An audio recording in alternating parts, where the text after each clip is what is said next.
What's happening in the world of finance? The Intuition Finance Digest gives you a unique take on the industry's biggest trends.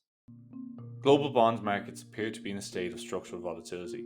While inflationary pressures and fiscal concerns are the most often cited factors, the apparent failure of the markets to adapt their expectations could be just as significant. In September of 2024, the Fed embarked on what looked to many market participants like the beginning of a rate cutting cycle, slashing rates by an emphatic 50 basis points. Two 25 basis point cuts followed in November and December, bringing the target Fed funds rate range down to 4.25 to 4.5%. However, the last Federal Open Market Committee, or FOMC, press conference suggested a change of heart at the Fed.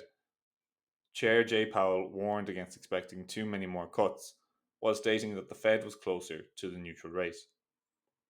These comments reflected a revised dot plot that suggested members were cooling on the need for further cuts. This surprised the markets, which duly sold off hard. This was by no means the first time in recent years that the market has been wrong footed by a central bank decision.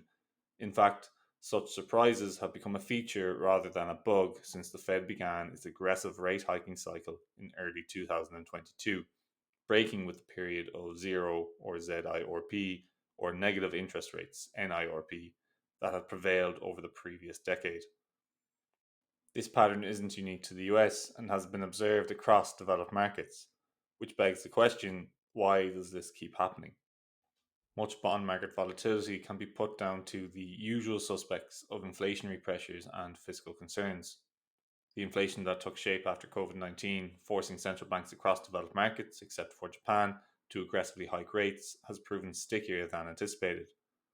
While inflation has almost certainly peaked, it has declined more slowly than many expected, and some of Trump's policies, notably on tariffs, have given rise to some fears of a rebound. Fiscal concerns have arguably been a greater driver of the more recent episodes of volatility than inflation, as suggested by the greater pressure on the long end of the curve. Elevated government debt levels tend to drive bond yields higher and prices lower, particularly against a backdrop of still elevated inflation.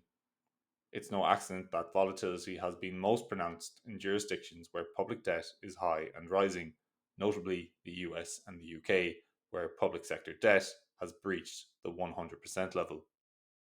Bond markets in other jurisdictions are beset by different sets of problems.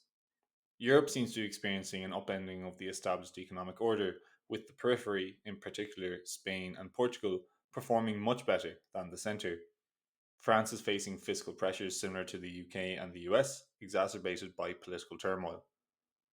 Germany's economy, having long been the industrial powerhouse of Europe, has suffered considerably through the loss of its access to cheap Russian energy since the Ukraine invasion in 2022, as well as the own goal of decommissioning its nuclear energy production. Germany could use lower interest rates to restore competitiveness, but is at the mercy of the ECB, which sets rates for all Eurozone members. China is at the opposite end of the spectrum to the US and the UK, with a domestic economy plagued by the debt overhang from its real estate bubble, facing the prospect of vast unrealized losses that the banking system has yet to recognize. This is reflected in an inexorable decline in Chinese government bond yields as money flows to the safety of Chinese sovereign bonds. Another significant driver of bond market volatility has been the failure of market participants to adjust their expectations. While central banks have taken considerable heat for perceived shifts in their dot plots, forward guidance, and so on, they've been notably more consistent than the market. The market was behind the curve throughout the rate hike cycle of 2022, underestimating the pace and extent of tightening. Similarly, during 2023, the market consensus called for a recession and drastic cuts in interest rates. However, central banks, in particular the Fed, held firm in their relatively hawkish stance.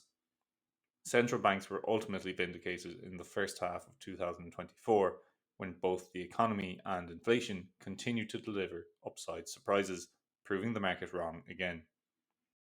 This pattern suggests that consistently flawed market expectations rather than central bank actions have driven much of the volatility.